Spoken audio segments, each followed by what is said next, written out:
What's good, YouTube? Welcome back to day 2 of Project Zomboid. So when I woke up, I realized that Jennifer was nowhere to be seen, and I had a quick scan around just to see if I could find her. I'm not entirely sure where she ran off. Maybe she had second thoughts and decided to leave. I'm not entirely sure. I continued having a look around just to see if I could spot Jennifer, and it really did look like she just left. I decided to have some food in the morning, need to get breakfast. Long day ahead of me. I really wanted my plan to hit that bookstore. I potentially wanted to find somebody to help me with it, but I really did say to myself, I need to hit that school where I can get the bookstore.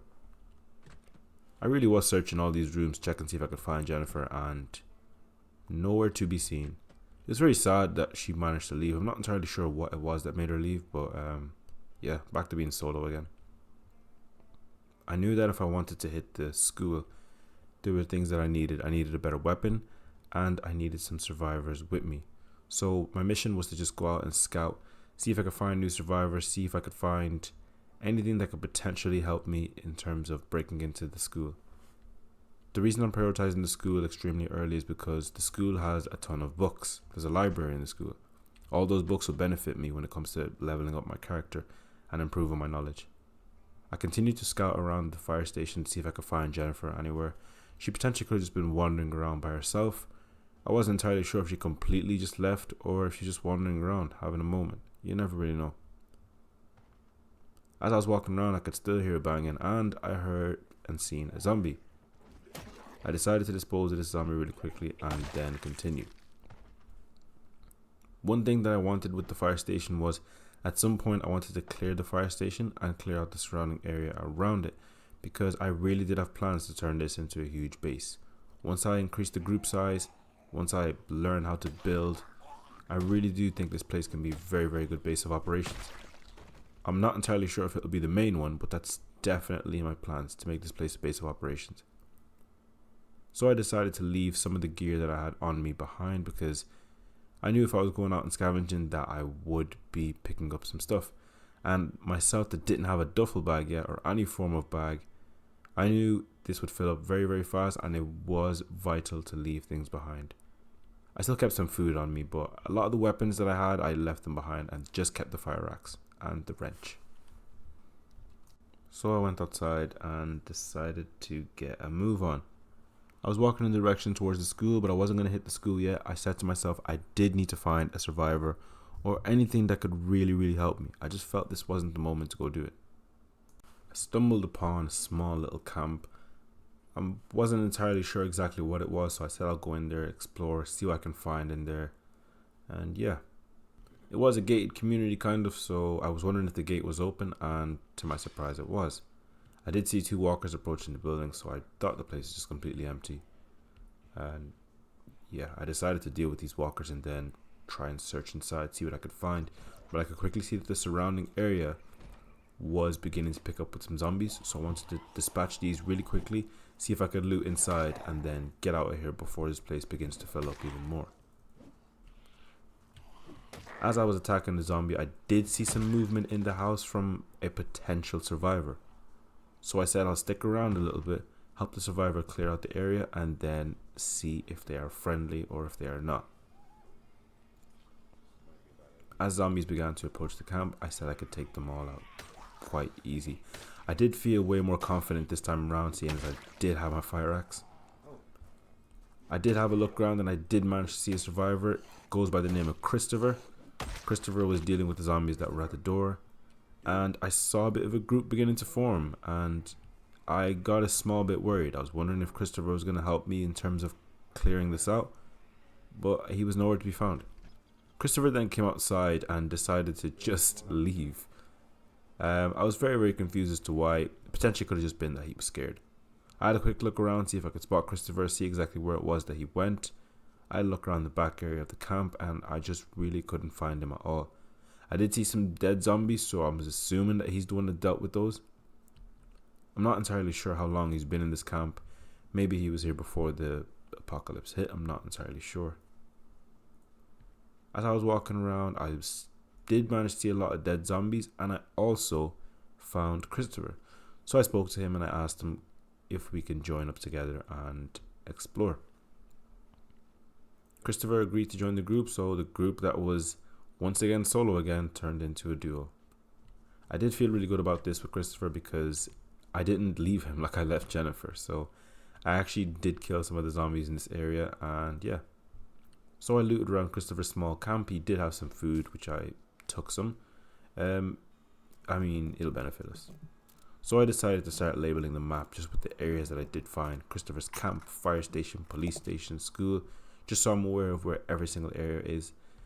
I will explore massively in this game, so it'll get to a point where things might get confusing and I really do need to start labeling things.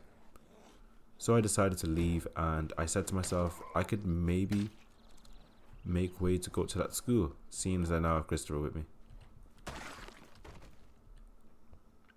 I decided to take the dirt road just to the side of Christopher's camp. Now, this decision was kind of silly because I was unsure if this would actually lead me to the school. But then I also thought to myself, why not explore a small bit, get to know Christopher as I just met him. So I started walking through the woods, me and Christopher just talking, getting to know him a bit more about the apocalypse. We did find some zombies. What a great way to bond than getting rid of some Zeds in this world. So yeah, me and Christopher are bonding very, very well. After walking for a long time, we decided we were going nowhere with this, so we decided to turn back. It was a bonding session. We just spoke for a long time, got rid of some Zeds, and yeah, it was quite cool.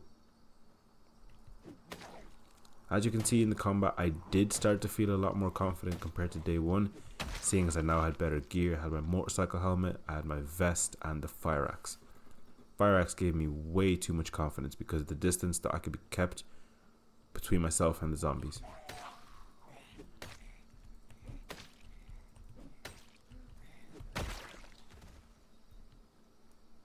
So as myself and Christopher made our way back to his camp, I decided I really do need to hit that school. It was 3 p.m. and I still had a lot of daylight, a lot of time left to do it. So I went back into the camp with Christopher just to regroup, see exactly what it is that the next move is going to be, and I also took some food while I was in here because I needed to eat, and my dude was thirsty, so I had to eat. So after eating and having a drink, we decided to leave again. One thing that I really do want to do in this, I don't know if it's actually smart doing this, I really do want to just clear out areas that I could potentially use for a camp. Once I learn how to base build and play this game properly, hopefully this area as well I can turn into some form of camp. So we kept walking and I had a choice. The right takes me to the school, the left takes me back to the fire station, so we went right.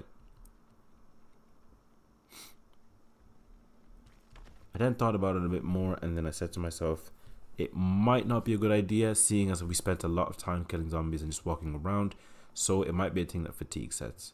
And then we saw this. I saw a mini horde. Now I did feel very confident because of how I was fighting today, but I said, I'm not pushing my luck, I am not going to fight this horde, it's a death sentence for the two of us. So Christopher and I took the way around and just avoided the horde completely. Maybe another day, maybe when we have firearms, we'll be able to. So we made our way back in the direction of the fire station, and in terms of how today went, I did find a new survivor, maybe killed a couple zombies, gained my confidence a small bit. I did find another camp with some food, so I would say progress. Yeah, any progress is good progress. So I did decide to start clearing some zombies around the fire station because I didn't want it to be a thing that a bunch of zombies fill up the fire station. Now I do know in me clearing them, obviously newer zombies will just show up, but we'll get rid of all of them if we have to. I just really, really wanted to care for this fire station and make it into something that I could use. There was a ton of loot already inside it, there's a ton of lockers. The inside main area is quite big, so I could build and set up a lot of different stations in there. Even the outside, it already has some fences and some gates, so I could just expand on that and add even more to it. I really do believe in this fire station. I really, really do believe in it. So as me and Christopher just continued clearing zombies in the area, I wanted to make sure there was none left at all. So we just kept slaying.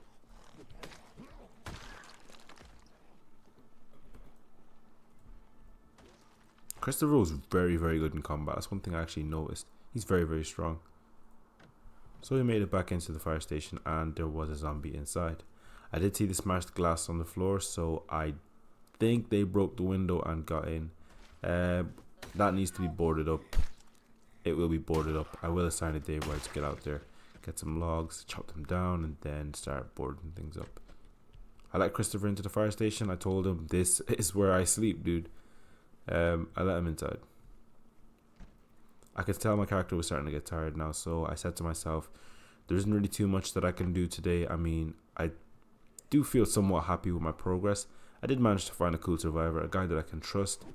I did manage to get some experience in terms of killing the zombies. I did find another camp, which I can, make a base out of soon. And yeah, all in all, today was a successful day, I think. And I'm still alive, so that's also good. I decided to get a drink and just eat some food before I called it a night.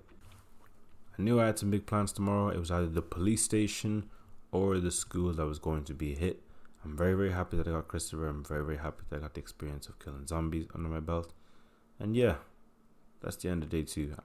All in all, I felt that was a good day. Not too much, not too little. But yeah.